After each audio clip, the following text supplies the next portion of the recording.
Good morning વિદ્યાર્થી મિત્રો।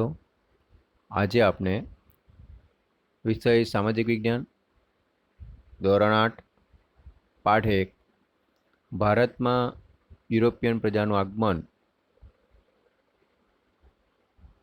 પાઠની અંદર રિવિઝન જોઈશું। આ પાઠમાં ચર્ચા કરી તે પ્રમાણે દેશ પરદેશના લોકો ભારતની જે સમૃદ્ધિ અને સંસ્કૃતિથી પ્રભાવિત થઈ રહ્યા હતા અને વિશ્વના લોકો આપણા દેશમાં વેપાર કરવા માટે અને ધન કમાવા માટે આતુર હતા।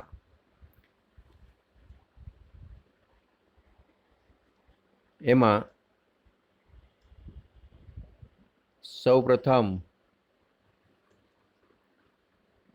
જે યુરોપિયન પ્રજાઓ આવી એમાં ડચ લોકો,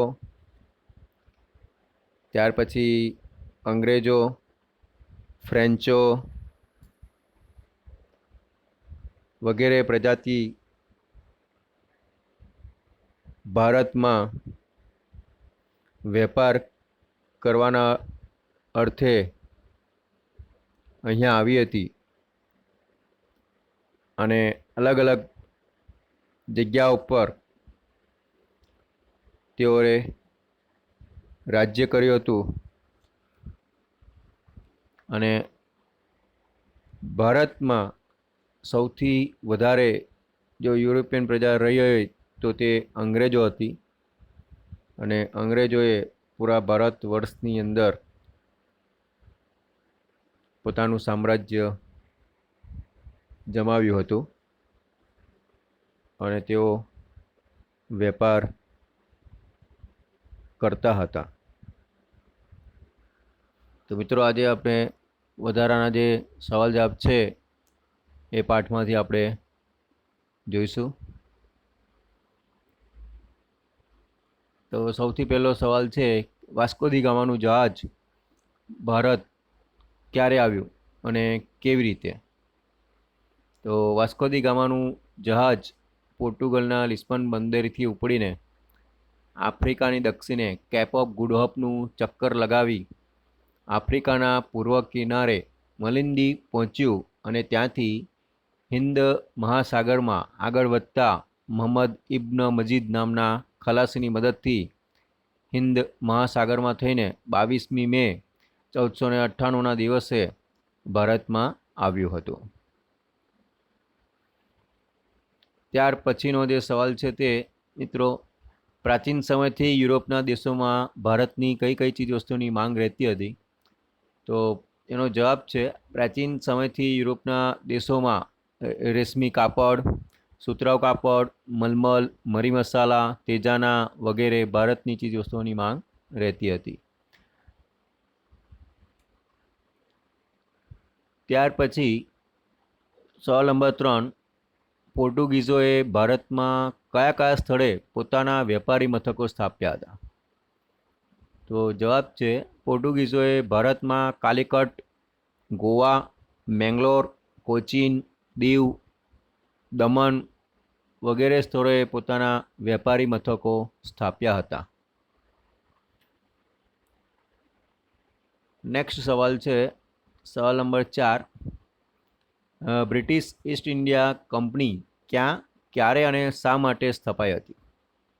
તો એનો જવાબ છે, ઇંગ્લેન્ડના કેટલાક વેપારીઓ દ્વારા ભારત સાથે વેપાર કરવા માટે બ્રિટિશ ઈસ્ટ ઇન્ડિયા કંપની ઈસવીસન 1600માં ઇંગ્લેન્ડમાં સ્થપાઈ હતી।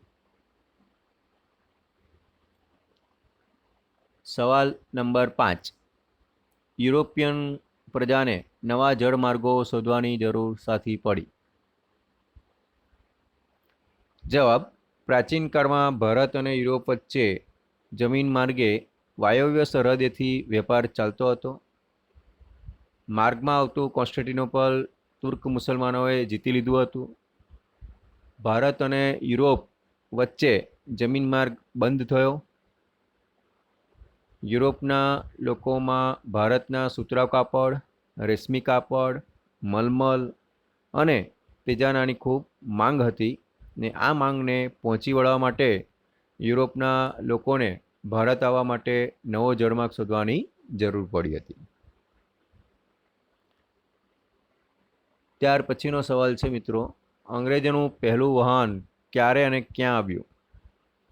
તો જવાબ છે, અંગ્રેજોનું પહેલું જે વાહન છે ઈસવીસન 1608માં સુરત બંદરે આવ્યું હતું.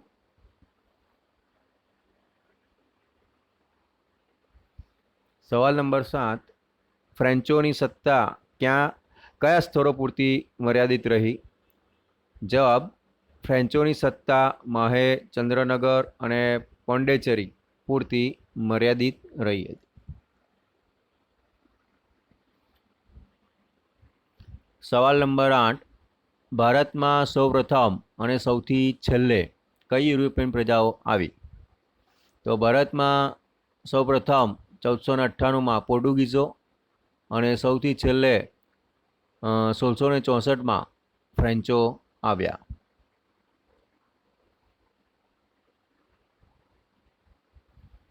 સવાલ નંબર 9, પોર્ટુગીઝોની સત્તા કયા પ્રાંતો પૂરતી મર્યાદિત રહી?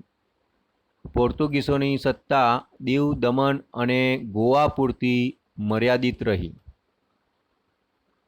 તો મિત્રો અહીંયા આ વધારાના પ્રશ્નોત્તર તમને આપવામાં આવેલા છે જે પરીક્ષાલક્ષી છે. એટલે આગળના પીડીએફમાં પાઠના હેતુલક્ષી પ્રશ્નો, ટૂંકા પ્રશ્નો, લાંબા પ્રશ્નો અને સ્વાધ્યાયના પ્રશ્નો તો આપેલા જ છે. તદુપરાંત આ વધારાનું મટીરિયલ જે છે પરીક્ષાલક્ષી છે. એટલે તમે નોટબુકના પાછળના ભાગમાં આ જે સવાલ છે એ સવાલ જવાબ તમે લખીને મોડે કરશો. Thank you.